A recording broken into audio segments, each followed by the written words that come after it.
आसपास की सभी छोटी बड़ी खबरों के साथ वैभव न्यूज नेटवर्क और यूट्यूब चैनल चिरंतन 100.0 अपने चैनल को लाइक और सब्सक्राइब अवश्य करें। दरभंगा पहुंचे गृह रक्षा वाहिनी और अग्निशामक सेवाओं के उप महानिरीक्षक सह उप समादेष्टा अरविंद कुमार ठाकुर। वहां गृह रक्षकों ने उन्हें गार्ड ऑफ ऑनर दिया। वहीं प्रमंडलीय समादेष्टा मनोज कुमार रेनट ने फूल बुके देकर उनका स्वागत किया।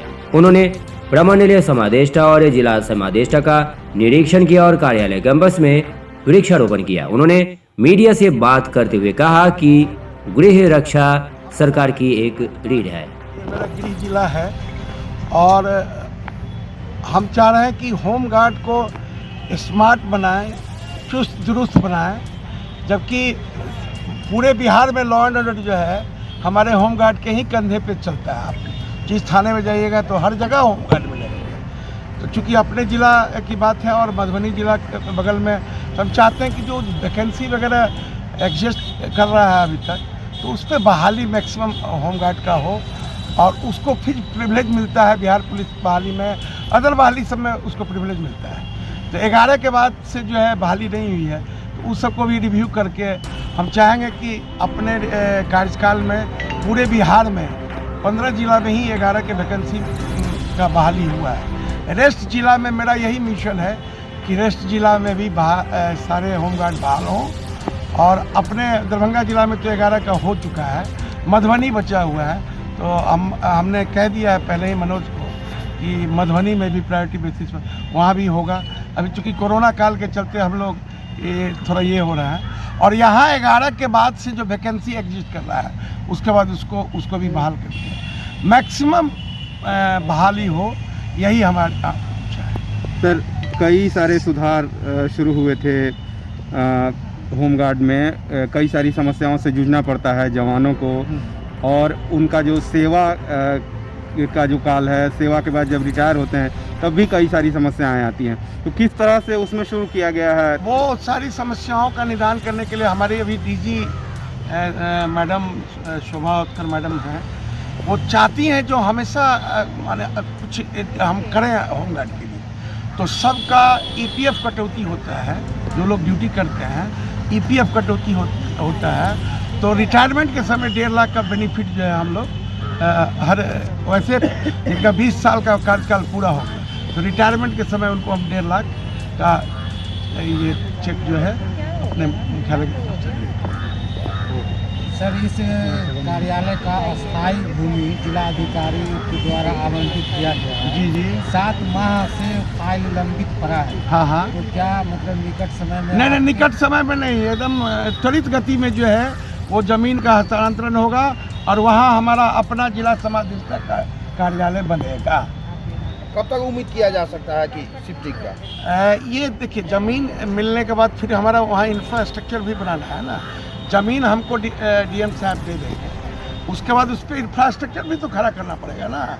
ये तो दरभंगा महाराज का था, मैं बनाया, लेकिन अब नया इंफ्रास्ट्रक्चर बनाने में इट विल टेक टाइम। लेकिन हम लोग उसको उसमें गति लाएंगे और वो मेरे ही कार्यकाल में ये स्थानांतरित हो जाएगा। इसके लिए और सर, ये कि जो कटनी का समय होता है, गेहूं कटनी का समय, जी जी, उस दौरान जो ग्रामीण क्षेत्र है, हाँ हाँ, उसमें यहाँ दरभंगा एरिया में या मधुबनी में हाँ आग लग जाती है फसल में। हाँ हाँ, तो दूरी रहने के कारण अग्निशमन यंत्र वहाँ तक नहीं पहुँच पाता। जब तक पहुँचता है तो वो तब तक जल के राख हो जाता है। तो क्या ये जो बूथ उसका है रूरल एरिया में बढ़ाने की कोई? हाँ, वो योजना है। हर एक अनुमंडल स्तर पे जो है हमारा जो है अनुमंडल स्तर पर तो है। अभी चल रहा है, हाँ, लेकिन और गाड़ी छोटी गाड़ियों का जो अभी देख रहे हैं ना, छोटी गाड़ियों का, ये छोटी गाड़ियाँ इसीलिए है, जहाँ बड़ी गाड़ी नहीं पहुँच पाएगी वहाँ छोटी गाड़ी जाएगी। इसी के लिए जो है मैक्सिमम काम ये डीजी मैडम के रिजिम में होगा। और होम पुलिस की तरफ से भी जो है CS होम का भी हम लोग को काफ़ी सहयोग मिलता है। कोई काम पेंडिंग सरकार के स्तर पर नहीं है। सर, आप आने के साथ बता रहे थे कि हम स्मार्ट या ज़्यादा ध्यान देंगे, तो उसमें क्या मतलब? और उसके लिए ट्रेनिंग अभी हम ट्रेनिंग सेंटर मुजफ्फरपुर देख के आए हैं, और सहरसा भी हमारा बढ़ियाही में 15 एकड़ का है, वहाँ भी ट्रेनिंग सेंटर है। तो जब तक ट्रेनिंग नहीं देंगे तब तक स्मार्ट कैसे दिखेगा? केवल आप उससे लॉ एंड ऑर्डर काम लीजिएगा, उसका पीटी परेड विधिवत हो, टर्नआउट अच्छा हो। सर दरभंगा भी काफी विकसित किया, एयरपोर्ट हो गया, एम्स का निर्माण हो हाँ गया, हाँ कोसी क्षेत्र भी जुड़ गया, तो हाँ। क्या निकट भविष्य में दरभंगा को आप ट्रेनिंग सेंटर देंगे? अब उसके लिए जगह तो स्थान मिलने पर जो है, अगर स्थान मिल जाएगा तो हम लोग ट्रेनिंग सेंटर का भी प्रस्ताव बढ़ा देंगे। स्थान जमीन मिलना जो है आजकल ये है, जमीन हमको सरकार दे देगी तो हम लोग ट्रेनिंग सेंटर के लिए जो है, मैडम तो चाहती है कि मैक्सिमम ट्रेनिंग सेंटर बने जहाँ कि हमारे जो है होमगार्ड ट्रेंड हो और ट्रेनिंग देने के बाद ही उसके टर्नआउट में जो है परिवर्तन। स्मार्ट जो आप बनाइएगा, प्रशिक्षण दीजिएगा, हाँ हाँ उसके लिए तो फिर आपको प्रशिक्षक की जरूरत पड़ेगी। एकदम। उसके लिए भी वैकेंसी आप निकालिएगा। नहीं, हम तो अपने ही अथी से हम लोग जो है रिटायर्ड सुबेदार सबको ले रहे हैं, आर्मी के जो है वो आज उन लोग का भी इंटरव्यू चल रहा है, तो वो आर्मी के रिटायर्ड जो हैं सुबेदार और हवलदार वो आके हमारे जवानों को ट्रेन करेंगे और हम उसी में से मास्टर ट्रेनर निकाल के अपने ही जवान के लॉट से मास्टर ट्रेनर निकालेंगे और मास्टर ट्रेनर से फिर जो है ये ट्रेनिंग का सिलसिला जारी रहेगा। फिर रिफ्रेशर कोर्स है, रिफ्रेशर कोर्स में भी ट्रेनिंग का ही पार्ट है, तो ये हम लोग करेंगे। एक समस्या रहती है पेमेंट वगैरह से होता है, तो उन सब को लेकर के क्या है? पेमेंट वगैरह से देखिए, जहाँ हमारे हमको देना है वहाँ तो कोई दिक्कत नहीं है, लेकिन जो विभाग में जैसे जेल में हमारा ड्यूटी करता है जवान और उसको समय पर नहीं मिला तो हमने जेल आईजी से बात किया, वो सारे वीसी करके सारे अपने जेल सुपरिटेंडेंट वगैरह को डायरेक्शन दे चुके हैं। विभाग में जहाँ जहाँ मेरा कर्मी काम करता है उसके पेमेंट में थोड़ी सी विलम्ब होती है, तो वो अब उन लोगों ने इंश्योर किया है कि 1 से 7 के बीच में आपका पेमेंट जो है हो जाए। सर कितने जो रिटायर्ड फौजी लोग हैं उनकी बहाली यहाँ हो रही है? अभी 20 और 21 से 2 दिन उन लोग का वहाँ सैनिक कल्याण बोर्ड में वहाँ चल रहा है अभी वहाँ, तो वो उसमें जो सेलेक्ट होंगे उनको हम लोग जो है अभी हम लोग 20 को रखे हैं, जो 20 आ जाएँ तो उसी हिसाब से हमारा ट्रेनिंग सेंटर जहाँ जहाँ है वहाँ जो है। ये सब पहली बार हो रहा है क्या, रिटायर्ड सूबेदार और हवलदार? हाँ, ये पहली बार डीजी मैडम के मार्गदर्शन में पहली बार। तो ये कितने को प्रशिक्षण दे सकते हैं? जैसे 20 सिलेक्शन करेंगे तो कितने होंगे? 20 तो जो आउटडोर के लिए जो है हम लोग जैसा एक क्राइटेरिया बनाए हुए हैं कि 40 पे 1 रहना चाहिए, तो उसी हिसाब से तो जो अन्य मैंने निकट भविष्य में और लक्ष्य को बढ़ाने की उम्मीद? एकदम अभी तो हमारा 2300 के आसपास जो है फायरमैन बहाल होने वाला है, उसके बाद हमारे 500 550 जो है होमगार्ड जो वैतनिक हैं, ये तो जो अवैतनिक हैं वो नहीं, तो जिनको सैलरी है वो, और उसके बाद 60 अभी हम लोग चालक सिपाही का 27 तारीख को हमको 60 मिल गया है, चालक होमगार्ड में जो है बहाल होकर आ गया है। अब उन लोग को जो है इसी महीने में हम लोग 27 तारीख को उन लोग को बुलाए हुए हैं, उन लोग का सर्टिफिकेट वगैरह ये कर सब काम हो रहा है, उसमें गति लाने की आवश्यकता है और जितना ट्रेनिंग सेंटर है उसको एक्टिवेट करने की आवश्यकता है। कार्यक्रम बेसिकली ये रखा गया था कि यहाँ पर क्या क्या उपलब्धियाँ हासिल हुई है और यहाँ के कर्मियों के लिए और आम जनता के लिए क्या कल्याणकारी कार्य हुआ इस विभाग की तरफ से, इसके संबंध में समीक्षा की गई। क्या कुछ समीक्षा में रखा गया था और क्या बात हुई? समीक्षा में रखा गया कि यहाँ पर कितने मॉक ड्रिल्स हुए और कितने लोगों को बचाया गया, जान-माल की क्षति हुई, किन जगहों पर अग्निबूथ की आवश्यकता है उसको रखा जाएगा।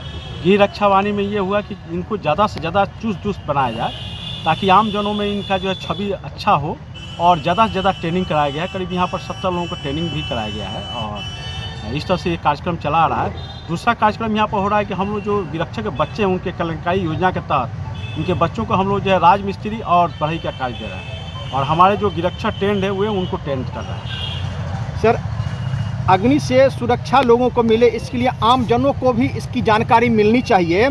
इसके लिए आपके विभाग द्वारा क्या कुछ कार्यक्रम होता है? बड़े बृहद पैमाने पर इसका कार्यक्रम क्या है, यह एक कम्युनिटी सेवा है। समुदाय की सेवा होने के नाते हम लोग जो है जन जागरूकता कार्यक्रम के चलते 3 से 71 यहाँ मॉक ड्रिल कराया गया है और नुक्कड़ नाटक का भी प्रोग्राम है और सेमिनार के माध्यम से जिसमें आप भी मीडिया जन भी सब आते हैं, हम लोग ज़्यादा से ज़्यादा प्रचार प्रसार कर रहे हैं। सर, शहर में जो बड़े बड़े शॉपिंग मॉल हैं या बड़े बड़े अपार्टमेंट हैं, बड़ी बड़ी संस्थाएं हैं, उस पर वहाँ क्या होता है और क्या निगरानी है इस अग्निशमन विभाग के द्वारा? अग्निशमन विभाग के द्वारा उससे सतत जो है उसका ऑडिट किया जा रहा है और जिन को त्रुटि पाई जा रही है उनको लागू करने के लिए कहा जा रहा है। जिनके स्तर से लागू नहीं किया जा रहा है उनको पेनाल्टी का प्रोविजंस किया गया। अभी 2,51,000 रुपया का टैक्स उद्ग्रहण भी किया गया इस समय। किसी प्रकार की समस्या भी अपने अधिकारी के समक्ष रखी है?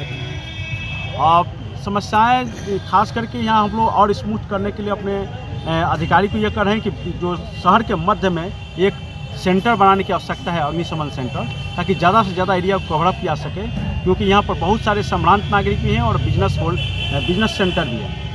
सर, आम जन से संवाद हो, अधिक जानकारी मिले, इसके लिए कोई योजना है क्या विभाग में? इसके लिए योजना है कि अभी इसके लिए प्रावधान बनाया गया है और इसके लिए अलग हेड बनाई गई है हमारे महासमाजिस्टा महोदय का स्तर से, ताकि ज़्यादा से ज़्यादा लोगों के बीच में जाकर मॉकड्रिल किया जाए, नुक्कड़ नाटक किया जाए और ख़ास करके रिमोटेस्ट एरिया में भी इस प्रचार प्रसार किया जाए, ताकि ज़्यादा से ज़्यादा लोग इस विभाग से जुड़ें और समुदाय की सेवा के जो हम लोग का ध्येय है उसको सार्थक बना सकें। नाम बताया कहा जाता है कि होमगार्ड एक सरकार का बहुत बड़ा एक शाखा है और सरकार का एक रीढ़ है। आप सरकार से अपने डिपार्टमेंट के लिए क्या कुछ सरकार से डिमांड करना चाहेंगे, कुछ इस तरह का?